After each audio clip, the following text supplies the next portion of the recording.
ਸਤਿ ਸ਼੍ਰੀ ਅਕਾਲ, ਤੁਸੀਂ ਦੇਖ ਰਹੇ ਹੋ ਵਰਲਡ ਨਿਊਜ਼। ਮੈਂ ਤੁਹਾਡੇ ਨਾਲ ਰਮਨ ਬਾਜਵਾ। ਖਬਰਾਂ ਦਾ ਵਿਸਥਾਰ ਕਰਨ ਤੋਂ ਪਹਿਲਾਂ ਇੱਕ ਨਜ਼ਰ ਮਾਰ ਲੈਂਦੇ ਹੁਣ ਤੱਕ ਦੀਆਂ ਹੈਡਲਾਈਨਸ ਤੇ। ਕੈਨੇਡਾ ਵਿੱਚ ਭਾਰਤੀ ਕਿਸਾਨਾਂ ਦੇ ਹੱਕ ਵਿੱਚ ਕੀਤੀ ਗਈ 15ਵੀਂ ਕਾਰ ਰੈਲੀ। ਨੌਜਵਾਨਾਂ ਨੇ 1000 ਕਾਰਾਂ ਰਾਹੀਂ ਕੀਤੀ ਸ਼ਮੂਲੀਅਤ। ਰੈਲੀ ਵਿੱਚ ਪੁੱਜੇ ਪੰਜਾਬੀ ਨੌਜਵਾਨਾਂ ਵੱਲੋਂ ਇੰਡੀਅਨ ਕੌਂਸਲੇਟ ਆਫਿਸ ਦੇ ਸਾਹਮਣੇ ਕੀਤਾ ਗਿਆ ਪ੍ਰਦਰਸ਼ਨ। ਵਿਦੇਸ਼ਾਂ ਵਿੱਚ ਪੰਜਾਬੀਆਂ ਦੇ ਮਾਣ ਵਿੱਚ ਹੋਇਆ ਇੱਕ ਹੋਰ ਵਾਧਾ। ਭੁਪਿੰਦਰ ਸਿੰਘ ਹੁੰਦਲ ਬਣੇ ਗਲੋਬਲ ਨਿਊਜ਼ ਚੈਨਲ ਦੇ ਨਵੇਂ ਨਿਊਜ਼ ਡਾਇਰੈਕਟਰ। ਗਲੋਬਲ BC ਦੇ ਸਟੇਸ਼ਨ ਮੈਨੇਜਰ ਵਜੋਂ ਵੀ ਨਿਭਾਉਣਗੇ ਜ਼ਿੰਮੇਵਾਰੀ। ਬਰੈਂਪਟਨ ਸ਼ਹਿਰ ਵਿੱਚ ਸਵਿਕ ਹਸਪਤਾਲ ਦੇ ਐਮਰਜੈਂਸੀ ਵਾਰਡ ਦਾ ਨਾਮ ਸ੍ਰੀ ਗੁਰੂ ਨਾਨਕ ਦੇਵ ਜੀ ਦੇ ਨਾਮ ਤੇ ਰੱਖਿਆ ਗਿਆ। ਸਾਈਨ ਵੱਡੇ ਅੱਖਰਾਂ ਵਿੱਚ ਲਾਉਣ ਦਾ ਰਸਮੀ ਵਰਚੁਅਲ ਇਵੈਂਟ ਦਾ ਆਯੋਜਨ। ਉੱਘੇ ਬਿਜ਼ਨਸਮੈਨ ਭਾਈ ਕਰਨੈਲ ਸਿੰਘ ਖਾਲਸਾ ਵੱਲੋਂ ਕੀਤੀ ਗਈ ਸਾਈਨ ਦੀ ਸੇਵਾ। ਕੈਨੇਡਾ ਵਿੱਚ ਕੋਵਿਡ-19 ਵੈਕਸੀਨ ਦੇ ਟਾਸਕ ਫੋਰਸ ਮੁਖੀ ਬਣੇ ਜਨਰਲ ਹਿਲੀਅਰ ਦਾ ਬਿਆਨ। ਵੈਕਸੀਨ ਵੰਡ ਦਾ ਮੁੱਖ ਟੀਚਾ ਪਹਿਲਾਂ ਹੈਲਥ ਕੇਅਰ ਵਰਕਰਸ ਅਤੇ ਜ਼ਿਆਦਾ ਖਤਰੇ ਨਾਲ ਲੋਕਾਂ ਤੱਕ ਪਹੁੰਚਾਉਣਾ। ਸਰਕਾਰ ਨਾਲ ਮਿਲ ਕੇ ਰਣਨੀਤੀ ਕੀਤੀ ਜਾ ਰਹੀ ਹੈ ਤਿਆਰ। ਅਮਰੀਕਾ ਦੇ ਫ੍ਰੀਜ਼ਨੋ ਵਿੱਚ ਵਾਪਰਿਆ ਰੇਲ ਹਾਦਸਾ। ਰੇਲ ਅਤੇ ਵੈਨ ਦੀ ਆਪਸੀ ਟੱਕਰ ਵਿੱਚ ਇੱਕ ਬੱਚੇ ਦੀ ਮੌਤ, 2 ਜ਼ਖਮੀ। ਤੇ ਬੁਲੇਟਿਨ ਦਾ ਆਗਾਜ਼ ਕਰਦੇ ਹਾਂ। ਭਾਰਤੀ ਕਿਸਾਨਾਂ ਦੇ ਹੱਕ ਵਿੱਚ ਪੰਜਾਬੀ ਭਾਈਚਾਰੇ ਵੱਲੋਂ ਕਾਰ ਰੈਲੀ ਕੀਤੀ ਗਈ, ਜਿਸ ਵਿੱਚ ਵਿਸ਼ੇਸ਼ ਕਰਕੇ ਨੌਜਵਾਨਾਂ ਨੇ 1000 ਕਾਰਾਂ ਰਾਹੀਂ ਸ਼ਮੂਲੀਅਤ ਕੀਤੀ। ਇਹ ਕਾਰ ਰੈਲੀ ਸਰੀ ਦੇ ਸਿਨੇਪਲੈਕਸ ਸਟ੍ਰਾਬੇਰੀ ਹਿੱਲ ਪਾਰਕਿੰਗ ਤੋਂ ਸ਼ੁਰੂ ਹੋਈ ਅਤੇ ਵੈਨਕੂਵਰ ਵਿਖੇ ਇੰਡੀਅਨ ਕੌਂਸਲੇਟ ਆਫਿਸ ਦੇ ਸਾਹਮਣੇ ਸਮਾਪਤ ਹੋਈ। ਰੈਲੀ ਵਿੱਚ ਪਹੁੰਚੇ ਪੰਜਾਬੀ ਨੌਜਵਾਨਾਂ ਵੱਲੋਂ ਇੰਡੀਅਨ ਕੌਂਸਲੇਟ ਆਫਿਸ ਦੇ ਸਾਹਮਣੇ ਰੋਸ ਪ੍ਰਦਰਸ਼ਨ ਕੀਤਾ ਗਿਆ ਅਤੇ ਭਾਰਤ ਵਿੱਚ ਨਵੇਂ ਖੇਤੀਬਾੜੀ ਕਾਨੂੰਨਾਂ ਦਾ ਵਿਰੋਧ ਕਰਦਿਆਂ ਪੰਜਾਬੀ ਕਿਸਾਨਾਂ ਨਾਲ ਇਕਮੁੱਠਤਾ ਦਾ ਪ੍ਰਗਟਾਵਾ ਕੀਤਾ ਗਿਆ। ਇਸ ਮੌਕੇ ਸੰਬੋਧਨ ਕਰਦਿਆਂ ਵੱਖ-ਵੱਖ ਬੁਲਾਰਿਆਂ ਨੇ ਪੰਜਾਬ ਅਤੇ ਭਾਰਤ ਦੇ ਹੋਰ ਰਾਜਾਂ ਦੇ ਸੰਘਰਸ਼ਸ਼ੀਲ ਕਿਸਾਨਾਂ ਨਾਲ ਆਪਣੀ ਹਮਾਇਤ ਕਰਦਿਆਂ ਪ੍ਰਧਾਨ ਮੰਤਰੀ ਨਰਿੰਦਰ ਮੋਦੀ ਦੀ ਸਰਕਾਰ ਤੋਂ 3 ਨਵੇਂ ਖੇਤੀਬਾੜੀ ਕਾਨੂੰਨਾਂ ਨੂੰ ਰੱਦ ਕਰਨ ਦੀ ਮੰਗ ਕੀਤੀ। ਬੁਲਾਰਿਆਂ ਨੇ ਸ਼ਾਂਤਮਈ ਸੰਘਰਸ਼ ਕਰ ਰਹੇ ਕਿਸਾਨਾਂ ਵਿਰੁੱਧ ਵਰਤੀ ਗਈ ਗੈਰ ਕਾਨੂੰਨੀ ਤਾਕਤ ਦੀ ਨਿਖੇਧੀ ਕੀਤੀ ਹੈ। ਪੰਜਾਬੀ ਭਾਈਚਾਰੇ ਲਈ ਇਹ ਬੜੀ ਮਾਣ ਵਾਲੀ ਗੱਲ ਹੈ ਕਿ ਕੈਨੇਡੀਅਨ ਹਾਕੀ ਨੂੰ ਪੰਜਾਬੀ ਕਮੈਂਟਰੀ ਰਾਹੀਂ ਹਰਮਨ ਪਿਆਰੀ ਬਣਾਉਣ ਵਾਲੇ ਉੱਘੇ ਜਰਨਲਿਸਟ ਭੁਪਿੰਦਰ ਸਿੰਘ ਹੁੰਦਲ ਨੂੰ ਕੈਨੇਡਾ ਦੇ ਪ੍ਰਸਿੱਧ ਚੈਨਲ ਗਲੋਬਲ ਨਿਊਜ਼ ਦਾ ਨਵਾਂ ਨਿਊਜ਼ ਡਾਇਰੈਕਟਰ ਨਿਯੁਕਤ ਕੀਤਾ ਗਿਆ ਹੈ ਅਤੇ ਗਲੋਬਲ BC ਦੇ ਸਟੇਸ਼ਨ ਮੈਨੇਜਰ ਵਜੋਂ ਵੀ ਜ਼ਿੰਮੇਵਾਰੀ ਨਿਭਾਉਣਗੇ। 15 ਦਸੰਬਰ ਨੂੰ ਆਪਣਾ ਅਹੁਦਾ ਸੰਭਾਲ ਲੈਣਗੇ ਤੇ ਗਲੋਬਲ BC ਦੇ ਪ੍ਰੈਜ਼ੀਡੈਂਟ ਅਲੈਗਜ਼ੈਂਡਰਾ ਹੈਡਰਸਨ ਨੇ ਭੁਪਿੰਦਰ ਹੁੰਦਲ ਦੀ ਨਿਯੁਕਤੀ ਦਾ ਐਲਾਨ ਕਰਦਿਆਂ ਕਿਹਾ ਕਿ ਭੁਪਿੰਦਰ ਹੁੰਦਲ ਦੇ ਵਿਸ਼ਾਲ ਤਜਰਬੇ ਅਤੇ ਅਦਭੁਤ ਊਰਜਾ ਤੋਂ ਗਲੋਬਲ ਨਿਊਜ਼ ਨੂੰ ਚੰਗੀ ਸੇਧ ਮਿਲੇਗੀ। ਕੈਨੇਡਾ ਦੇ ਸ਼ਹਿਰ ਪੋਰਟ ਅਲਬਨੀ ਦੇ ਜੰਪਲ ਭੁਪਿੰਦਰ ਹੁੰਦਲ ਨੇ ਆਪਣੀ ਇਸ ਨਿਯੁਕਤੀ ਉੱਪਰ ਖੁਸ਼ੀ ਪ੍ਰਗਟ ਕਰਦਿਆਂ ਕਿਹਾ ਕਿ ਉਹ BC TV ਅਤੇ ਟੋਨੀ ਪਾਂਸ ਦਾ ਨਿਊਜ਼ ਆਵਰ ਸ਼ੋਅ ਵੇਖਦਿਆਂ ਵੱਡਾ ਹੋਇਆ ਅਤੇ ਅਜਿਹੇ TV ਚੈਨਲ ਦੀ ਅਗਵਾਈ ਕਰਨਾ ਉਸ ਲਈ ਬੇहद ਮਾਣ ਵਾਲੀ ਗੱਲ ਹੈ।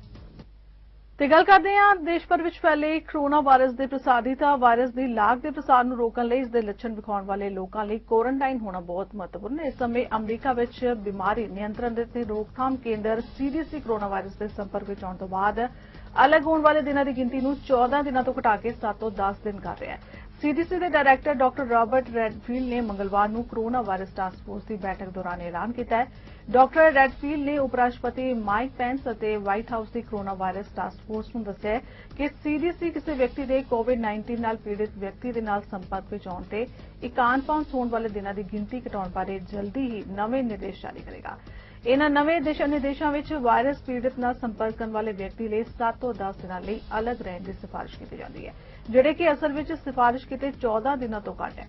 ਨਵੇਂ ਦਿਸ਼ਾ ਨਿਰਦੇਸ਼ਾਂ ਮੁਤਾਬਕ ਵਾਇਰਸ ਦੇ ਸੰਪਰਕ ਵਿੱਚ ਆਇਆ ਵਿਅਕਤੀ ਆਪਣੇ ਕੁਆਰੰਟਾਈਨ ਸਮੇਂ ਨੂੰ 7 ਦਿਨਾਂ ਬਾਅਦ ਇੱਕ ਨਕਾਰਾਤਮਕ ਕੋਵਿਡ-19 ਟੈਸਟ ਨਾਲ ਜਾਂ ਬਿਨਾਂ ਕਿਸੇ ਟੈਸਟ ਦੇ 10 ਦਿਨਾਂ ਤੋਂ ਬਾਅਦ ਖਤਮ ਕਰ ਸਕਦਾ ਹੈ। ਅਮਰੀਕਾ ਦੇ ਫ੍ਰੀਜ਼ਨੋ ਪੁਲਿਸ ਦੇ ਮੁਤਾਬਕ ਮੰਗਲਵਾਰ ਦੀ ਰਾਤ ਟ੍ਰੇਨ ਨੇ ਇੱਕ ਪਰਿਵਾਰਕ ਵੈਨ ਨੂੰ ਕ੍ਰਿਸਮਸ ਟ੍ਰੀ ਲੇਨ ਨੇੜੇ ਟੱਕਰ ਮਾਰ ਕੇ ਚਕਨਾਚੂਰ ਕਰ ਦਿੱਤਾ ਤੇ ਇਸ ਹਾਦਸੇ ਵਿੱਚ ਇੱਕ ਛੋਟੇ ਬੱਚੇ ਦੀ ਮੌਤ ਹੋਣ ਦੀ ਖਬਰ ਹੈ। ਇਹ ਹਾਦਸਾ ਸ਼ਾਮ 5:30 ਵਜੇ ਦੇ ਕਰੀਬ ਵਾਪਰਿਆ। ਮਾਰੋਆ ਅਤੇ ਸ਼ੀਲਡਸ ਐਵਨਿਊ ਦੇ ਚੁਰਾਹੇ ਦੇ ਬਿਲਕੁਲ ਪੱਛਮ ਵਿੱਚ ਵਾਪਰਿਆ ਹਾਦਸਾ, ਜਿੱਥੇ ਇੱਕ ਐਮਟ੍ਰੈਕ ਟ੍ਰੇਨ ਚਿੱਟੇ ਰੰਗ ਦੀ ਇੱਕ ਮਿਨੀ ਵੈਨ ਨਾਲ ਟਕਰਾ ਗਈ, ਜਿਸ ਵਿੱਚ ਪਰਿਵਾਰ ਦੇ 4 ਮੈਂਬਰ ਸਵਾਰ ਸਨ। ਫ੍ਰੀਜ਼ਨੋ ਪੁਲਿਸ ਨੇ ਲੈਫਟੀਨੈਂਟ ਆਂਡਰੂ ਵੈਨਸ ਨੇ ਜਾਣਕਾਰੀ ਦਿੱਤੀ ਹੈ ਕਿ ਜਾਂਚਕਰਤਾ ਅਜੇ ਵੀ ਇਹ ਨਿਰਧਾਰਿਤ ਕਰਨ ਦੀ ਕੋਸ਼ਿਸ਼ ਕਰ ਰਹੇ ਨੇ ਕਿ ਮਿਨੀ ਵੈਨ ਰੇਲ ਪਟੜੀਆਂ ਤੇ ਕਿਵੇਂ ਫਸ ਗਈ ਅਤੇ ਰੇਲਵੇ ਕ੍ਰਾਸਿੰਗ ਫਾਟਕ ਦੇ ਹੇਠਾਂ ਜਾਣ ਵੇਲੇ ਇਹ ਹਾਦਸਾ ਕਿਵੇਂ ਵਾਪਰਿਆ। ਇਸ ਹਾਦਸੇ ਦੌਰਾਨ ਮਰਨ ਵਾਲੇ ਬੱਚੇ ਦੀ ਉਮਰ ਦਾ ਫਿਲਹਾਲ ਪਤਾ ਨਹੀਂ ਲੱਗ ਪਾਇਆ। ਬੈਂਸਨ ਨੇ ਕਿਹਾ ਕਿ ਹਾਦਸਾ ਹੋਣ ਦੇ ਕਈ ਗਵਾਹ ਨੇ ਅਤੇ ਅਧਿਕਾਰੀ ਬਿਆਨ ਇਕੱਠੇ ਕਰ ਰਹੇ ਨੇ। ਇਸ ਦਾ ਇਲਾਵਾ ਰੇਲ ਗੱਡੀ ਦੀ ਟੱਕਰ ਕਾਰਨ ਮਿਨੀ ਵੈਨ ਵਿੱਚ ਸਵਾਰ 2 ਹੋਰ ਵਿਅਕਤੀਆਂ ਨੂੰ ਸੱਟਾਂ ਲੱਗੀਆਂ ਤੇ ਪੂਰੇ ਪਰਿਵਾਰ ਨੂੰ ਸਥਾਨਕ ਹਸਪਤਾਲ ਲਿਜਾਇਆ ਗਿਆ। ਕੈਨੇਡਾ ਦੇ ਪ੍ਰਧਾਨ ਮੰਤਰੀ ਜਸਟਿਨ ਟਰੂਡੋ ਨੇ ਦੱਸਿਆ ਕਿ ਕੈਨੇਡਾ ਸਰਕਾਰ ਨੇ ਬੀਤੇ ਦਿਨੀ ਕੋਵਿਡ-19 ਪਲਾਨ ਲਿਆਂਦਾ ਹੈ ਜਿਸ ਕਾਰਨ ਕਰੋਨਾ ਦੀ ਦੂਜੀ ਲਹਿਰ ਦੌਰਾਨ ਨਜਿੱਠਿਆ ਜਾ ਸਕੇ।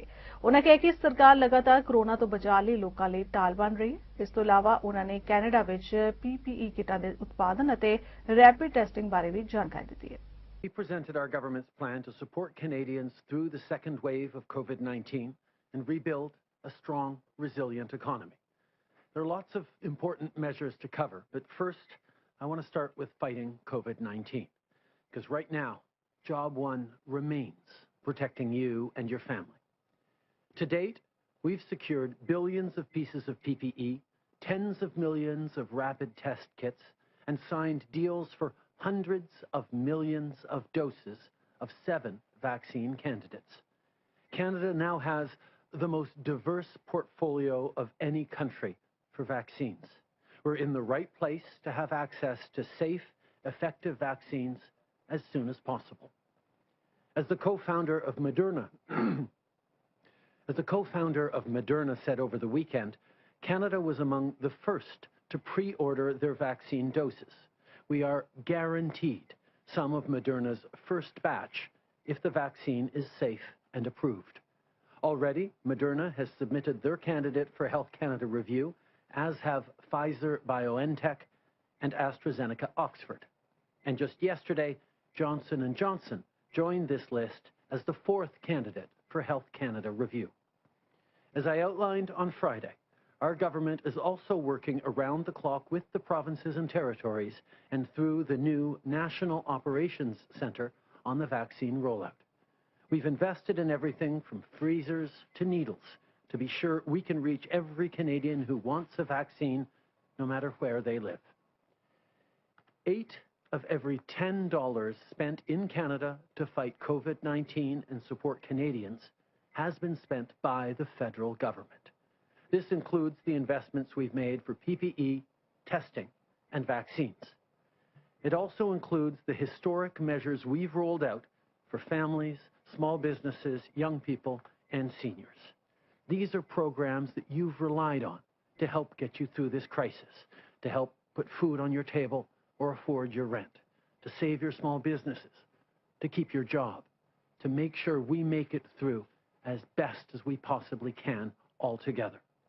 In the second wave, you may still need that support.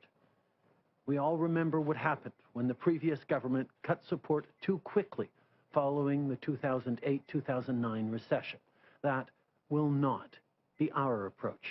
We'll continue to be there for the middle class and those working hard to join it, whatever it takes, as long as it takes, until we get through this pandemic. Ontario ਦੀ ਸਿਹਤ ਮੰਤਰੀ Christine Eliot ਨੇ ਕੋਵਿਡ-19 vaccine ਲਈ ਬਣਾਈ ਗਈ task force ਬਾਰੇ ਜਾਣਕਾਰੀ ਦਿੱਤੀ। ਉਨ੍ਹਾਂ ਦੱਸਿਆ ਕਿ ਰਿਕ ਹਿਲੀਅਰ ਨੂੰ ਇਸ ਟਾਸਕ ਫੋਰਸ ਦਾ ਮੁਖੀ ਬਣਾਇਆ ਗਿਆ ਹੈ। ਉਨ੍ਹਾਂ ਕਿਹਾ ਕਿ ਸਰਕਾਰ ਕੋਰੋਨਾ ਵੈਕਸੀਨ ਵੰਡ ਲਈ ਰਣਨੀਤੀ ਬਣਾ ਰਹੀ ਹੈ। ਉਨ੍ਹਾਂ ਦੱਸਿਆ ਕਿ ਇਸ ਸੰਬੰਧੀ ਫਾਰਮਾਸਿਊਟੀਕਲ, ਸਿਹਤ ਦੇਖਭਾਲ ਅਤੇ ਲੌਜਿਸਟਿਕ ਸੈਕਟਰ ਦੇ ਮਾਹਿਰਾਂ ਤੋਂ ਸਲਾਹ ਵੀ ਲਈ ਜਾ ਰਹੀ ਹੈ। We just had an amazing tour of McKesson's warehouse here in Brampton. They have this impressive facility and another one in Trenton. They employ 140 people here and 7,000 across the province. In this 115,000 square foot warehouse alone, there are 9,000 different prescriptions. We're here today because this is one of the many conversations we're having about the rollout of the COVID vaccine next year. As General Hillier has said, we will be ready by December 31st. But we know this is going to be the largest logistical undertaking that we've had in Ontario in a generation. We have to get this vaccine to every corner of this province. It's no small feat, and we know we can't do it alone.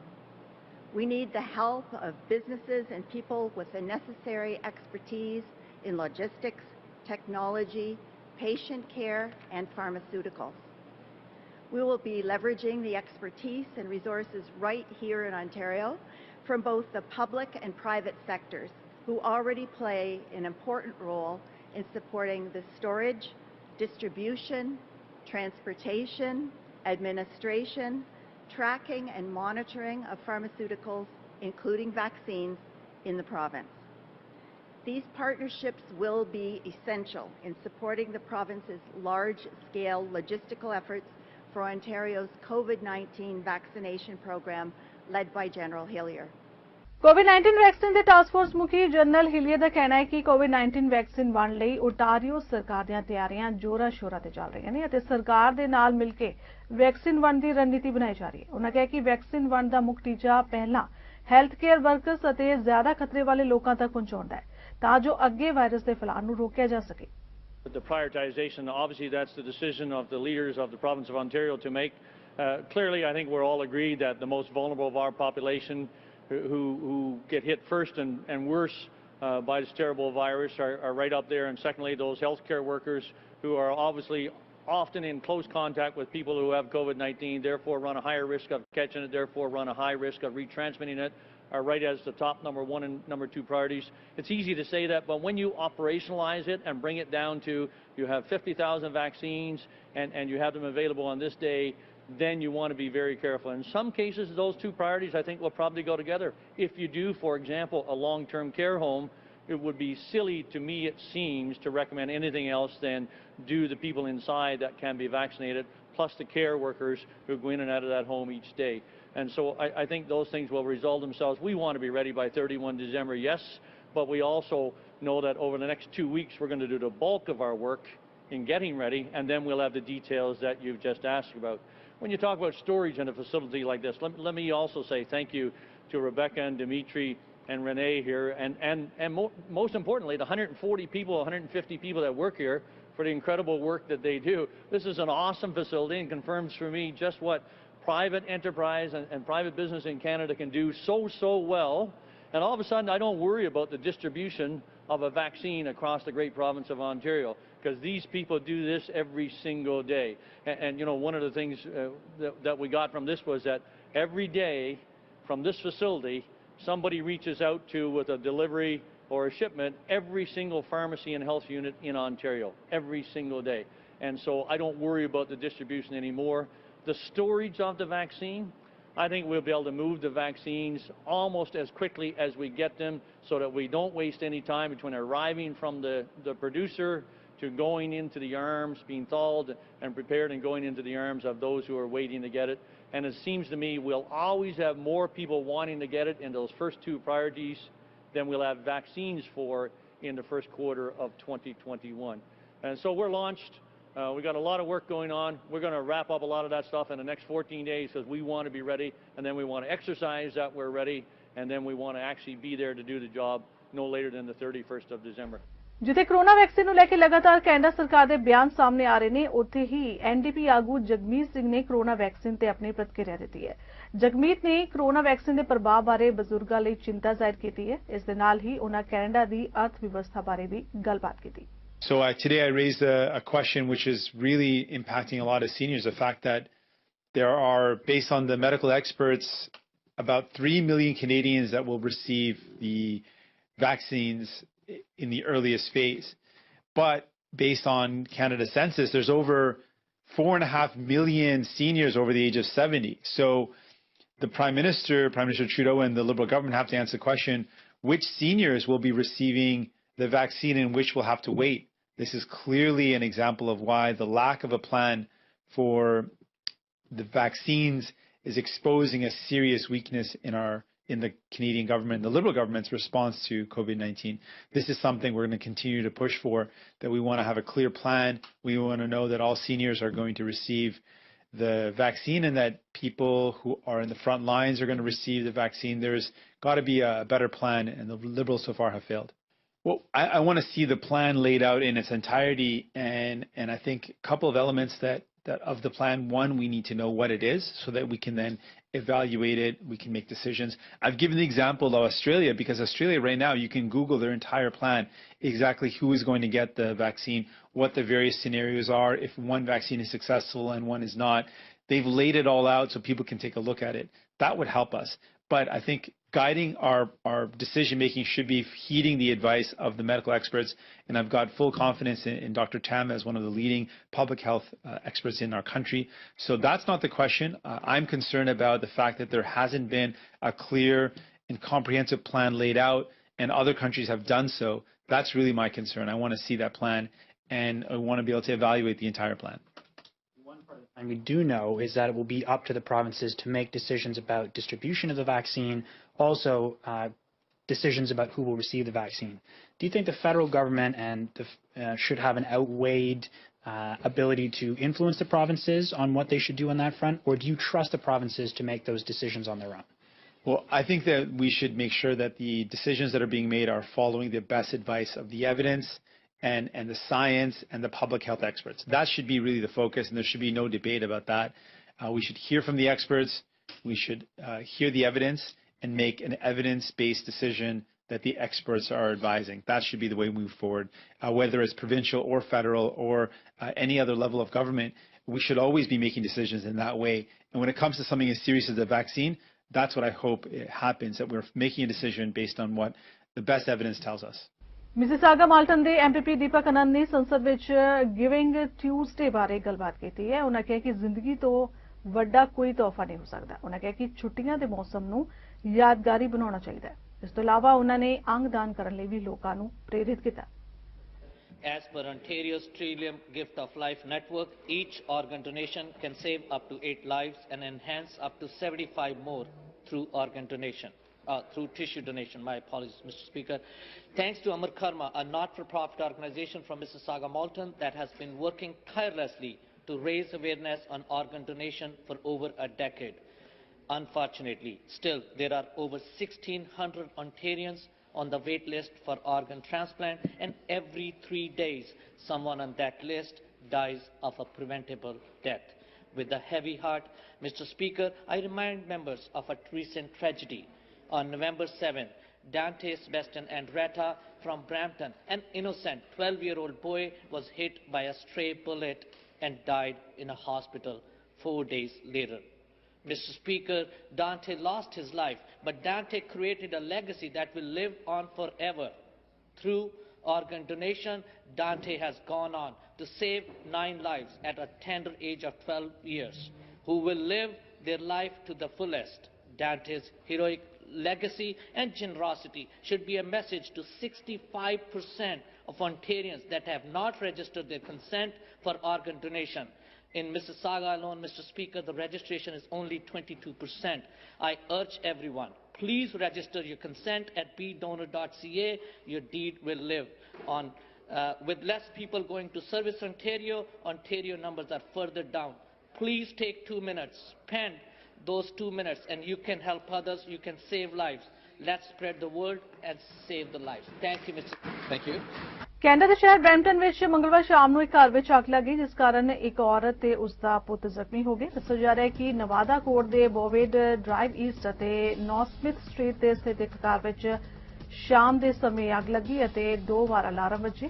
Fire fighters ਨੇ ਸਮੇਂ ਸਿਰ ਪੁੱਜ ਕੇ ਉਹਨਾਂ ਨੂੰ ਬਾਹਰ ਕੱਢਿਆ, ਨਹੀਂ ਤਾਂ ਜੇਕਰ ਥੋੜੀ ਵੀ ਦੇਰ ਹੋ ਜਾਂਦੀ ਤਾਂ ਕਾਫੀ ਨੁਕਸਾਨ ਹੋ ਸਕਦਾ ਸੀ। ਦੱਸਿਆ ਜਾ ਰਿਹਾ ਹੈ ਕਿ ਘਰ ਦੀ ਬੇਸਮੈਂਟ ਵਿੱਚ ਅੱਗ ਲੱਗੀ ਅਤੇ ਮਾਂ ਪੁੱਤ ਇੱਥੇ ਫਸ ਗਏ ਸਨ। ਜਿਸ ਤਰ੍ਹਾਂ ਦੇ ਹਾਲਾਤ ਸਨ, ਫਾਇਰ ਫਾਈਟਰਸ ਵੀ ਬਹੁਤ ਮੁਸ਼ਕਿਲ ਨਾਲ ਉਹਨਾਂ ਨੂੰ ਬਾਹਰ ਕੱਢ ਸਕੇ। ਦੱਸਿਆ ਜਾ ਰਿਹਾ ਹੈ ਕਿ ਦੋਹਾਂ ਦਾ ਹਸਪਤਾਲ ਵਿੱਚ ਇਲਾਜ ਚੱਲ ਰਿਹਾ ਤੇ ਉਹਨਾਂ ਦੀ ਸਥਿਤੀ ਬਾਰੇ ਅਜੇ ਜਾਣਕਾਰੀ ਨਹੀਂ ਮਿਲ ਸਕੀ। ਲੋਕਾਂ ਨੇ ਵੀ ਫਾਇਰ ਫਾਈਟਰਸ ਦੀ ਫੁਰਤੀ ਦੀ ਸਿਫਤ ਕੀਤੀ ਹੈ।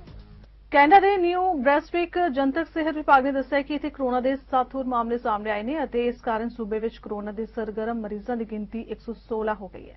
ਉਹਨਾਂ ਦੱਸਿਆ ਕਿ ਨਵੇਂ ਮਾਮਲੇ ਸੁਪਰ ਸਪਰੈਡਰ ਨਾਲ ਜੁੜੇ ਨੇ, ਭਾਵ ਇਹ ਲੋਕ ਇਕੱਠੇ ਇੱਕੋ ਥਾਂ ਤੋਂ ਕਰੋਨਾ ਦੇ ਸ਼ਿਕਾਰ ਹੋਏ ਨੇ।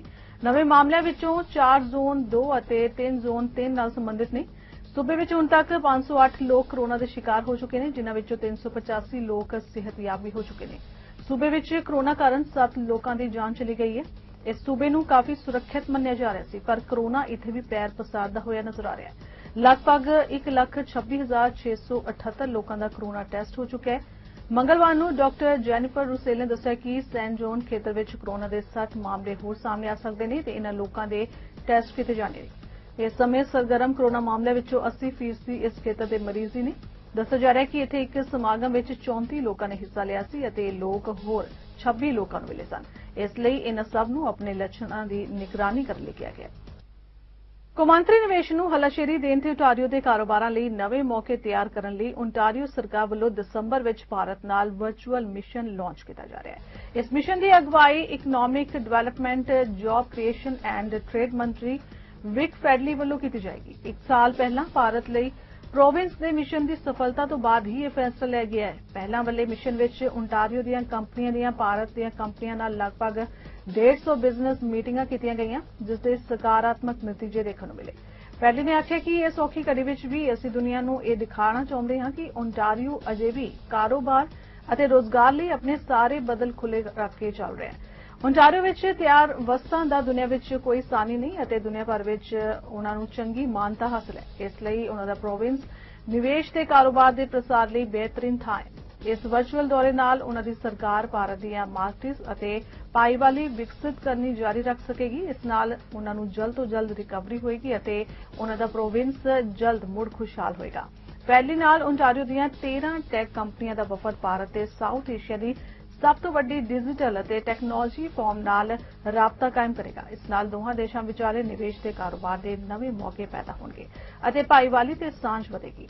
ਇਸ ਵਾਰੀ ਬਹੁਤਾ ਧਿਆਨ ਇਨਫੋਰਮੇਸ਼ਨ ਐਂਡ ਕਮਿਊਨੀਕੇਸ਼ਨ ਟੈਕਨੋਲੋਜੀ ਅਤੇ ਐਡਵਾਂਸਡ ਮੈਨੂਫੈਕਚਰਿੰਗ ਉੱਤੇ ਦਿੱਤਾ ਜਾਏਗਾ। ਬਰੈਂਪਟਨ ਸ਼ਹਿਰ ਵਿੱਚ ਸਿਵਿਕ ਹਸਪਤਾਲ ਦੇ ਐਮਰਜੈਂਸੀ ਵਾਰਡ ਦਾ ਨਾਮ ਸ੍ਰੀ ਗੁਰੂ ਨਾਨਕ ਦੇਵ ਜੀ ਦੇ ਨਾਮ ਤੇ ਰੱਖਿਆ ਗਿਆ ਹੈ, ਜਿਸ ਦਾ ਸਾਈਨ ਵੱਡੇ ਅੱਖਰਾਂ ਵਿੱਚ ਲਗਾਉਣ ਦਾ ਰਸਮੀ ਵਰਚੁਅਲ ਇਵੈਂਟ ਰੱਖਿਆ ਗਿਆ। ਇਸ ਸਾਈਨ ਦੀ ਸੇਵਾ ਉੱਘੇ ਬਿਜ਼ਨਸਮੈਨ ਭਾਈ ਕਰਨੈਲ ਸਿੰਘ ਖਾਲਸਾ ਵੱਲੋਂ ਕੀਤੀ ਜਾ ਰਹੀ ਹੈ। ਰੀਜਨਲ ਕਾਉਂਸਲਰ ਗੁਰਪ੍ਰੀਤ ਸਿੰਘ ਢਿੱਲੋਂ ਵੱਲੋਂ ਵੀ ਇਸ ਉਪਰਾਲੇ ਲਈ ਕਮਿਊਨਿਟੀ ਨੂੰ ਵਧਾਈ ਦਿੱਤੀ ਗਈ। ਜਿਵੇਂ ਕਿ ਸਮੁੱਚੀਆਂ ਸੰਗਤਾਂ ਨੂੰ ਭਲੀ ਪ੍ਰਕਾਰ ਪਤਾ ਹੈ, ਜਦੋਂ ਬਰੈਂਪਟਨ ਸਿਵਿਕ ਹਸਪੀਟਲ ਬਣਿਆ ਹੈ ਲਗਭਗ 15 ਸਾਲ ਪਹਿਲਾਂ, ਉਦੋਂ ਸੰਗਤਾਂ ਨੇ $2 ਮਿਲੀਅਨ ਇਕੱਠਾ ਕਰਕੇ ਦਿੱਤਾ ਸੀ ਮੀਡੀਆ ਦੁਆਰਾ, ਜਿਸ ਦੇ ਬਦਲ ਵਿੱਚ ਮੈਨੇਜਮੈਂਟ ਨੇ ਸੋਚਿਆ ਕਿ ਅਸੀਂ ਇਸ ਐਮਰਜੈਂਸੀ ਡਿਪਾਰਟਮੈਂਟ ਦਾ ਨਾਮ ਗੁਰੂ ਨਾਨਕ ਡਿਪਾਰਟਮੈਂਟ ਰੱਖਾਂਗੇ। ਪਰ ਜਦੋਂ ਨਾਮ ਲਿਖਿਆ ਗਿਆ, ਕਿੱਥੇ ਲਿਖਣਾ ਹੈ, ਕਿੰਨਾ ਅੱਖਰਾਂ 'ਚ ਲਿਖਣਾ, ਪੰਜਾਬੀ 'ਚ, ਅੰਗਰੇਜ਼ੀ 'ਚ, ਇਹ ਕਿਸੇ ਨੇ ਉਹਦੇ ਉੱਤੇ ਗੌਰ ਨਹੀਂ ਕੀਤਾ। ਜਿਹੜਾ ਕਿ ਬਹੁਤ ਛੋਟਾ ਦਿਸਦਾ ਨਹੀਂ ਸੀ, ਉਹ ਲਿਖਿਆ ਗਿਆ ਅਤੇ ਨੀਵਾਂ ਕਰਕੇ, ਜਿੱਥੇ ਕਿ ਆਮ ਲੋਕ ਫੜ ਕੇ ਸਿਗਰਟਾਂ ਪੀਂਦੇ ਸਨ, ਜਿਨ੍ਹਾਂ ਨੂੰ ਪਤਾ ਨਹੀਂ ਗੁਰੂ ਨਾਨਕ ਦੇਵ ਜੀ ਬਾਰੇ। ਦਾਸ ਜਦੋਂ ਵੀ ਉੱਥੇ ਲੰਘਦਾ ਸੀ, 5 ਸਾਲ 6 ਸਾਲ ਲਗਭਗ ਮੇਰਾ ਘਰ ਉੱਧਰ ਰਿਹਾ, ਜਦੋਂ ਵੀ ਮੈਂ ਉੱਥੇ ਲੰਘਦਾ ਲਾਈਟਾਂ ਰੈੱਡ ਹੁੰਦੀਆਂ ਸਨ, ਮੈਂ ਅਰਦਾਸ ਕਰਦਾ ਸੀ ਮਹਾਰਾਜ ਮਨ ਦੇ ਵਿੱਚ, ਮਹਾਰਾਜ ਮੈਨੂੰ ਇਹ ਸੇਵਾ ਬਖਸ਼ੋ, ਵੱਡਾ ਨਾਮ ਗੁਰੂ, ਕਿਉਂਕਿ ਸਭ ਤੋਂ ਵੱਡਾ ਸਤਿਗੁਰੂ ਨਾਨਕ, ਜਿਨ ਕਲ ਰਾਖੀ ਮੇਰੀ। ਗੁਰੂ ਨਾਨਕ ਦਾ ਨਾਮ ਬਹੁਤ ਉੱਚਾ ਵੱਡਾ ਹੈ। ਜਿਹੜਾ ਹੁਣ ਪੜ੍ਹਿਆ ਕਰੂਗਾ, ਦਾਸ ਨੂੰ ਵੀ ਸੇਵਾ ਮਿਲੀ ਹੈ, ਮੈਂ ਵੀ ਧੰਨਤਾ ਦਾ ਯੋਗ ਹਾਂ, ਕਿਉਂਕਿ $16,000 ਦਾ ਐਸਟੀਮੇਟ ਦਿੱਤਾ ਮੈਨੂੰ ਮੈਨੇਜਮੈਂਟ ਨੇ, ਜਿਹੜਾ ਕਿ ਦਾਸ ਨੇ ਆਪਣੀ ਜੋ ਮਹਾਰਾਜ ਮਾਇਆ ਬਖਸ਼ੀ ਉਹਦੇ ਵਿੱਚੋਂ ਸੇਵਾ ਕਰਾਉਣੀ ਹੈ। ਇਹ ਹੁਣ ਅਜੇ ਜੇ ਉਹਨਾਂ ਨੇ ਪਿਛਲੇ ਵੀਕ ਇਹਨੂੰ ਮੌਕਾ ਕਹਿੰਦੇ, ਮੌਕਾ ਰਫਲੀ ਸਾਨੂੰ ਸਾਈਨ ਆ ਜੋ ਇਹੋ ਜਿਹਾ ਲੱਗੇਗਾ, ਜਿਹਨੂੰ ਆਪਾਂ ਰਸਮੀ ਉਦਘਾਟਨ ਕਹਿੰਦੇ ਹਾਂ, ਉਹ ਕੀਤਾ ਹੈ। ਜਿਹੜਾ ਅਜੇ ਉਦਘਾਟਨ ਹੋਣਾ ਹੈ, ਇੰਸਟਾਲ ਹੋਣਾ ਜਿੱਦਣ, ਉਹ ਕੋਵਿਡ ਦੇ ਬਾਅਦ ਜਨਵਰੀ, ਆਫਟਰ ਜਨਵਰੀ ਹੋਵੇਗਾ, ਜਿਹਦੇ ਵਿੱਚ ਅਸੀਂ ਸੰਗਤਾਂ ਦਾ ਵੱਡਾ ਇਕੱਠ ਕਰਾਂਗੇ। ਇਹ ਮੇਰਾ ਫੁਰਨਾ ਹੈ। ਜਿਹੜੇ ਦੂਜੇ ਲੋਕ ਨੇ ਉਹ ਵੀ ਪੁੱਛਣ ਸਾਤੋਂ ਗੁਰੂ ਨਾਨਕ ਦੇਵ ਜੀ ਕੌਣ ਨੇ, ਜਿਨ੍ਹਾਂ ਨੇ ਨਾਮ ਤੇ ਡਿਪਾਰਟਮੈਂਟ ਐਮਰਜੈਂਸੀ ਰੱਖਿਆ ਹਸਪੀਟਲ ਨੇ, ਤਾਂ ਕਿ ਗੁਰੂ ਨਾਨਕ ਦਾ ਨਾਮ ਹਰ ਜਵਾਨ ਤੇ ਹੋਵੇ। ਇਹ ਦਾਸ ਦਾ ਫੁਰਨਾ ਹੈ। ਸਾਰੇ ਦਰਸ਼ਕਾਂ ਨੂੰ ਪਿਆਰ ਭਰੀ ਸਤਿ ਸ਼੍ਰੀ ਅਕਾਲ ਤੇ ਵਾਹਿਗੁਰੂ ਜੀ ਕਾ ਖਾਲਸਾ, ਵਾਹਿਗੁਰੂ ਜੀ ਕੀ ਫਤਿਹ। ਮੈਂ ਹਾਂ ਤੁਹਾਡਾ ਰੀਜਨਲ ਕਾਉਂਸਲਰ ਵਾਰਡ 9 ਅਤੇ 10 ਤੋਂ ਗੁਰਪ੍ਰੀਤ ਸਿੰਘ ਢਿੱਲੋਂ। ਤੇ ਪਿਛਲੇ ਦਿਨੇ ਸੈਰੇਮੋਨੀ ਹੋਈ ਸੀਗੀ ਬਰੈਂਪਟਨ ਸਿਵਿਕ ਹਸਪੀਟਲ ਤੇ, ਜਿੱਥੇ ਉਹਨਾਂ ਨੇ ਅਨਵੇਲ ਕੀਤਾ ਜੋ ਗੁਰੂ ਨਾਨਕ ਇਮਰਜੈਂਸੀ ਸਰਵਿਸਿਜ਼ ਦਾ ਸਾਈਨ ਹੈ। ਤੇ ਸਾਡੀ ਕਮਿਊਨਿਟੀ ਵਾਸਤੇ ਬਹੁਤ ਵੱਡਾ ਅਚੀਵਮੈਂਟ ਹੈ, ਕਿਉਂਕਿ ਸਾਡੇ ਜਿਹੜੇ ਸਾਊਥ ਏਸ਼ੀਅਨ ਕਮਿਊਨਿਟੀ, ਸਿੱਖ ਕਮਿਊਨਿਟੀ ਨੂੰ ਕਾਫੀ ਸਾਲ ਇੱਥੇ ਹੋ ਗਏ ਨੇ ਆਏ ਨੂੰ, ਤੇ 2004 ਦੇ ਵਿੱਚ ਜਦੋਂ ਇਹ ਹਸਪਤਾਲ ਬਣਿਆ ਸੀਗਾ, $25 ਮਿਲੀਅਨ ਆਲਮੋਸਟ ਸਾਡੀ ਕਮਿਊਨਿਟੀ ਨੇ ਰੇਜ਼ ਕੀਤਾ ਸੀਗਾ ਇਸ ਐਮਰਜੈਂਸੀ ਰੂਮ ਵਾਸਤੇ। ਸੋ ਬਰੈਂਪਟਨ ਦੇ ਵਿੱਚ ਕਈ ਡਿਫਰੈਂਟ ਕਮਿਊਨਿਟੀਜ਼ ਨੇ, ਅਸੀਂ ਸਾਰੇ ਕਮਿਊਨਿਟੀਜ਼ ਨੂੰ ਸੈਲੀਬ੍ਰੇਟ ਕਰਦੇ ਹਾਂ, ਭਾਵੇਂ ਐਥਨਿਕ ਕਮਿਊਨਿਟੀ ਹੋਵੇ, ਭਾਵੇਂ ਰਿਲੀਜੀਅਸ ਕਮਿਊਨਿਟੀ ਹੋਵੇ। ਪਰਟੀਕੂਲਰਲੀ ਸਪ੍ਰਿੰਗਡੇਲ, ਕੈਸਲਮੋਰ ਏਰੀਆ, ਗੋਰ ਏਰੀਆ ਦੇ ਵਿੱਚ ਵਾਰਡ 9-10 ਦੇ ਵਿੱਚ ਆਪਣੀ ਸਿੱਖ ਕਮਿਊਨਿਟੀ ਬਹੁਤ ਹੈ। ਤੇ ਇੱਕ ਸਾਈਨ ਵੀ ਹੋ ਗਿਆ ਗੁਰੂ ਨਾਨਕ ਸਾਹਿਬ ਜੀ ਦਾ, ਨਾਲੇ ਪਿਛਲੇ ਸਾਲ ਅਸੀਂ ਇੱਕ ਸਟਰੀਟ ਦਾ ਨਾਮ ਵੀ ਰੱਖਿਆ ਸੀਗਾ ਗੁਰੂ ਨਾਨਕ ਸਟਰੀਟ, ਉਹ ਸਟਰੀਟ ਤੇ ਗੁਰੂ ਨਾਨਕ ਮਿਸ਼ਨ ਗੁਰਦੁਆਰਾ ਵੀ ਹੈਗਾ। ਸੋ ਇਹ ਇੱਕ ਰਿਪਰੈਜ਼ੈਂਟੇਸ਼ਨ ਹੈ ਆਫ ਜੋ ਫਰੀडम्स ਸਾਨੂੰ ਮਿਲੀਆਂ ਨੇ ਜਿਹੜੀ ਮਲਟੀਕਲਚਰਲਿਜ਼ਮ ਹੈ ਸਾਡੇ ਕੈਨੇਡਾ ਦੇ ਵਿੱਚ ਤੇ ਇਹ ਬਹੁਤ ਵੱਡਾ ਮੈਸੇਜ ਹੈ ਕਿ ਅਸੀਂ ਸਾਰੇ ਧਰਮਾਂ ਨੂੰ ਸਾਰੇ ਲੋਕਾਂ ਨੂੰ ਐਕਸੈਪਟ ਕਰਦੇ ਹਾਂ ਤੇ ਇਹਨਾਂ ਨੂੰ ਰੈਕਗਨਾਈਜ਼ ਵੀ ਕਰਦੇ ਹਾਂ ਕਿਉਂਕਿ ਜਦੋਂ ਅਸੀਂ ਇਹਨਾਂ ਨੂੰ ਇਨਕਲੂਡ ਕਰਾਂਗੇ ਸੋਸਾਇਟੀ ਦੇ ਵਿੱਚ ਇਹਦਾ ਮਤਲਬ ਕਿ ਸਾਡੀ ਸੋਸਾਇਟੀ ਸਟਰੋਂਗ ਹੋਗੀ ਜੋ ਰਿਲੇਸ਼ਨਸ ਨੇ ਇੱਕ ਦੂਜੇ ਦੇ ਨਾਲ ਉਹ ਵੀ ਸਟਰੋਂਗ ਹੋਣਗੇ ਸੋ ਇਹ ਜਿਹੜਾ ਹਸਪਤਾਲ ਦਾ ਨਾਂ emergency services the building ਦਾ ਨਾਂ ਗੁਰੂ ਨਾਨਕ ਸਾਹਿਬ ਜੀ ਦੇ after ਅਸੀਂ ਰੱਖਿਆ ਵਾ ਮੈਂ ਸਾਰੇ ਸੰਗਤਾਂ ਨੂੰ ਸਾਰੇ ਸਿੱਖ ਕਮਿਊਨਿਟੀ ਇੰਡੀਅਨ ਕਮਿਊਨਿਟੀ ਨੂੰ ਕੰਗ੍ਰੈਚੁਲੇਟ ਕਰਦਾ ਜੀ ਰੁਕਲੇ ਨੇ ਕੁਝ ਹੋਰ ਅਹਿਮ ਖਬਰਾਂ ਵੱਲ ਕਿਸਾਨ ਅੰਦੋਲਨ ਵਿੱਚ ਕੁੱਦਣ ਵਾਲੀ ਮਾਤਾ ਮਹਿੰਦਰ ਕੌਰ ਦੀ ਚੋਲੀ ਲੋਕਾਂ ਨੇ ਇੱਜ਼ਤ ਮਾਣ ਪਾਇਆ ਜਦਕਿ ਅਦਾਕਾਰਾ ਕੰਗਨਾ ਰਣੌਤ ਨੂੰ ਲਾਂਤਾਂ ਪਾਈਆਂ ਨੇ ਕੰਗਨਾ ਰਣੌਤ ਬਠਿੰਡਾ ਦੇ ਪਿੰਡ ਬਹਾਦਰਗੜ੍ਹ ਜੰਡਿਆ ਦੀ ਬਜ਼ੁਰਗ ਮਹਿੰਦਰ ਕੌਰ ਨੂੰ 100 ਰੁਪਏ ਪਾਣਾ ਲੈ ਕੇ ਕਿਸਾਨ ਅੰਦੋਲਨ ਵਿੱਚ ਕੁੱਦਣ ਵਾਲੀ ਔਰਤ ਆ ਕੇ ਪੁੱਲ ਕਰ ਬੈਠੀ ਹੈ ਭਾਵੇਂ ਕੰਗਨਾ ਨੇ ਆਪਣਾ ਟਵੀਟ ਡਿਲੀਟ ਕਰ ਦਿੱਤਾ ਹੈ ਪਰ ਇਹ ਬਜ਼ੁਰਗ ਹੁਣ ਸਿੱਧੇ ਤੌਰ ਤੇ ਉਸ ਨੂੰ ਲਲਕਾਰ ਰਹੀ ਹੈ ਜ਼ਿਕਰ ਖਾਸ ਹੈ ਕਿ ਮਾਤਾ ਮਹਿੰਦਰ ਕੌਰ ਨੇ ਆਪਣੀ ਜ਼ਿੰਦਗੀ ਖੇਤਾਂ ਦੇ ਲੇਖੇ ਲਗਾ ਦਿੱਤੀ ਜਿਸ ਕਰਕੇ ਉਸਦੇ ਸਰੀਰ ਵਿੱਚ ਕੁੱਪ ਪੈ ਗਿਆ ਇਹ ਮਾਈ ਕੰਗਨਾ ਨੂੰ ਮੁਖਾਤਿਬ ਹੁੰਦੀ ਆਖਦੀ ਹੈ ਕਿ ਉਹ ਖੇਤਾਂ ਵਿੱਚ ਮੇਰੇ ਨਾਲ ਨਰਮਾ ਚੁਗਾਈ ਦਾ ਮੁਕਾਬਲਾ ਕਰੇ ਮੈਂ ਉਸ ਨੂੰ 100 ਨਹੀਂ 600 ਰੁਪਏ ਦੇਵਾਂਗੀ ਜ਼ਿਕਰ ਖਾਸ ਹੈ ਕਿ ਵੱਡੀ ਗਿਣਤੀ ਵਿੱਚ ਲੋਕ ਮਾਤਾ ਮਹਿੰਦਰ ਕੌਰ ਦੀ ਹਮਾਇਤ ਵਿੱਚ ਕੁੱਦ ਪਏ ਨੇ ਇੱਕ ਵਕੀਲ ਨੇ ਤਾਂ ਕੰਗਨਾ ਨੂੰ ਮਾਤਾ ਮਹਿੰਦਰ ਕੌਰ ਦੇ ਮਾਮਲੇ ਵਿੱਚ ਕਾਨੂੰਨੀ ਨੋਟਿਸ ਵੀ ਭੇਜ ਦਿੱਤਾ ਹੈ ਉਧਰ ਯੂਕੇ ਦੇ ਪ੍ਰਸਿੱਧ ਕਾਰੋਬਾਰੀ ਵਾਈਸ ਸਿਟੀ ਨੇ ਤਾਂ ਕੰਗਨਾ ਨੂੰ ਮਾਤਾ ਮਹਿੰਦਰ ਕੌਰ ਦੇ ਨਾਲ ਖੇਤਾਂ ਵਿੱਚ ਅੱਧੀ ਦਿਹਾੜੀ ਕੰਮ ਕਰਨ ਲਈ 1 ਲੱਖ ਰੁਪਏ ਦੀ ਪੇਸ਼ਕਸ਼ ਕਰ ਦਿੱਤੀ ਹੈ ਵਾਈਸ ਸਿਟੀ ਨੇ ਕੰਗਨਾ ਦੇ ਦਾਅਵੇ ਨੂੰ ਲੈ ਕੇ ਸਭ ਤੋਂ ਜ਼ਿਆਦਾ ਰੇਟ ਆਫਰ ਕੀਤਾ ਹੈ ਉਹਨਾਂ ਦਾ ਕਹਿਣਾ ਹੈ ਕਿ ਜਦਕਿ ਖੇਤਾਂ ਵਿੱਚ ਕੰਮ ਕਰਨ ਵਾਲੀ ਮਹਿੰਦਰ ਕੌਰ ਨੂੰ 100 ਰੁਪਏ ਦਿਹਾੜੀ ਮਿਲਦੀ ਹੈ ਜੋ ਕਿ ਬਹੁਤ ਸ਼ਰਮਨਾਕ ਗੱਲ ਹੈ ਇਹ ਵੀ ਦੱਸ ਦਈਏ ਕਿ ਕਿਸਾਨੀ ਸੰਘਰਸ਼ ਦੌਰਾਨ ਸੜਕ ਹਾਦਸੇ ਵਿੱਚ ਲੱਤ ਤੇ ਗੰਭੀਰ ਸੱਟ ਲੱਗਣ ਦੇ ਬਾਵਜੂਦ ਜ਼ਿਲ੍ਹਾ ਸੰਗਰੂਰ ਦੀ ਬਿਰਧ ਔਰਤ ਮਾਤਾ ਮਹਿੰਦਰ ਕੌਰ ਦਿੱਲੀ ਮੋਰਚੇ 'ਚ ਡਟੀ ਹੋਈ ਹੈ ਅਜੋਕੀ ਤਕਨਾਲੋਜੀ ਦੇ ਸਮੇਂ ਵਿੱਚ ਆਨਲਾਈਨ ਸ਼ਾਪਿੰਗ ਇਸ ਦੇ ਫਾਇਦਿਆਂ ਕਰਕੇ ਸਾਰੇ ਹੀ ਸੰਸਾਰ ਵਿੱਚ ਪ੍ਰਚਲਿਤ ਹੋ ਰਹੀ ਹੈ ਅਮਰੀਕਾ ਵਿੱਚ ਵੀ ਇਹ ਖਰੀਦਦਾਰੀ ਲੋਕਾਂ ਦੀ ਪਸੰਦ ਬਣ ਗਈ ਹੈ ਆਨਲਾਈਨ ਸ਼ਾਪਿੰਗ ਦੇ ਮਾਮਲੇ ਵਿੱਚ ਇਸ ਹਫ਼ਤੇ ਦਾ ਸਾਈਬਰ ਸੋਮਵਾਰ ਸੰਯੁਕਤ ਰਾਜ ਦੇ ਇਤਿਹਾਸ ਵਿੱਚ ਆਨਲਾਈਨ ਵਿਕਰੀ ਲਈ ਸਭ ਤੋਂ ਵੱਡਾ ਦਿਨ ਬਣ ਗਿਆ ਇਸ ਸੰਬੰਧੀ ਐਨਾਲਿਟਿਕਸ ਦੇ ਅਨੁਸਾਰ ਖਰੀਦਦਾਰਾਂ ਨੇ ਸੋਮਵਾਰ ਨੂੰ ਲਗਭਗ $10.8 ਬਿਲੀਅਨ ਖਰਚ ਕੀਤੇ ਨੇ ਜੋ ਕਿ ਈ-ਕਮਰਸ ਖੇਤਰ ਵਿੱਚ ਇੱਕ ਰਿਕਾਰਡ ਪੱਧਰ ਹੈ ਜਿਸ ਨੇ ਪਿਛਲੇ ਸਾਲ ਦੇ $9.4 ਬਿਲੀਅਨ ਦੇ ਰਿਕਾਰਡ ਨੂੰ ਤੋੜ ਦਿੱਤਾ ਹੈ ਸੋਮਵਾਰ ਦੇ ਦਿਨ ਲੋਕਾਂ ਨੇ $2.7 ਬਿਲੀਅਨ ਰਾਤ ਦੇ 7 ਵਜੇ ਤੋਂ 11 ਵਜੇ ਦੇ ਵਿਚਕਾਰ ਖਰਚ ਕੀਤੇ ਜਦਕਿ ਖਪਤਕਾਰਾਂ ਨੇ ਖਿਡੌਣਿਆਂ ਇਲੈਕਟ੍ਰੋਨਿਕਸ ਕੱਪੜੇ ਅਤੇ ਵਸਤਾਂ ਤੇ ਪ੍ਰਤੀ ਮਿੰਟ $12 ਲੱਖ ਖਰਚ ਕੀਤੇ ਸੋਮਵਾਰ ਦਾ ਕੁੱਲ ਖਰਚ ਇਸ ਵਿਕਰੀ ਵਿੱਚ 15% ਪ੍ਰਤੀ ਸਾਲ ਦਾ ਵਾਧਾ ਦਰਸਾਉਂਦਾ ਹੈ ਇਸ ਦੇ ਨਾਲ ਹੀ ਬਲੈਕ ਫਰਾਈਡੇ ਦੀ ਆਨਲਾਈਨ ਵਿਕਰੀ ਵੀ ਜ਼ਬਰਦਸਤ ਰਹੀ ਸੀ ਇਸ ਦੌਰਾਨ ਉਪਭੋਗਤਾਵਾਂ ਨੇ ਇਸ ਦਿਨ $9 ਬਿਲੀਅਨ ਆਨਲਾਈਨ ਖਰਚ ਕੀਤੇ ਜੋ ਕਿ ਪਿਛਲੇ ਸਾਲ ਦੀ ਖਰੀਦਦਾਰੀ ਨਾਲੋਂ ਲਗਭਗ 22% ਵੱਧ ਨੇ ਭਾਰਤ ਵਿੱਚ ਖੇਤੀ ਕਾਨੂੰਨਾਂ ਖਿਲਾਫ ਸੰਘਰਸ਼ ਕਰ ਰਹੇ ਕਿਸਾਨਾਂ ਦੀ ਗੂੰਜ ਹੁਣ ਵਿਦੇਸ਼ਾਂ ਤੱਕ ਵੀ ਪਹੁੰਚ ਚੁੱਕੀ ਹੈ ਵਿਦੇਸ਼ਾਂ ਵਿੱਚ ਬੈਠੇ ਪ੍ਰਵਾਸੀ ਭਾਰਤੀ ਵੀ ਕਿਸਾਨਾਂ ਦੀ ਹਮਾਇਤ ਵਿੱਚ ਨਿਕਲ ਆਏ ਨੇ ਅਜੇ ਵਿੱਚ ਆਕਲੈਂਡ ਕੈਲੀਫੋਰਨੀਆ ਵਿਖੇ ਸ਼ਨੀਵਾਰ 5 ਦਸੰਬਰ ਨੂੰ ਸਵੇਰੇ 11:30 ਵਜੇ ਮਿਡਲ ਹਾਰਬਰ ਸ਼ੋਰਲਾਈਨ ਪਾਰਕ ਤੋਂ ਕਿਸਾਨਾਂ ਦੇ ਸਮਰਥਨ ਵਿੱਚ ਕਾਰ ਅਤੇ ਟਰੱਕ ਰੈਲੀ ਕੱਢੀ ਜਾ ਰਹੀ ਹੈ ਇਹ ਰੈਲੀ ਵੱਖ-ਵੱਖ ਪੜਾਵਾਂ ਤੋਂ ਹੁੰਦਿਆਂ ਹੋਇਆਂ ਸ਼ੋਰਲਾਈਨ ਪਾਰਕ ਵਿਖੇ ਸਮਾਪਤ ਹੋਏਗੀ ਇਸ ਦੇ ਨਾਲ ਹੀ ਕੋਵਿਡ-19 ਦੇ ਮੱਦੇਨਜ਼ਰ ਇਸ ਕਿਸਾਨ ਰੈਲੀ ਵਿੱਚ ਸ਼ਾਮਿਲ ਹੋਣ ਵਾਲਿਆਂ ਲਈ ਮਾਸਕ ਪਾਉਣਾ ਲਾਜ਼ਮੀ ਹੋਵੇਗਾ ਫਿਲਹਾਲ ਖਬਰਾਂ ਦੇ ਇਸ ਦੌਰ 'ਚ ਇੰਨਾ ਹੀ ਇਸ ਦੇ ਨਾਲ ਇਜਾਜ਼ਤ ਦਿਓ ਧੰਨਵਾਦ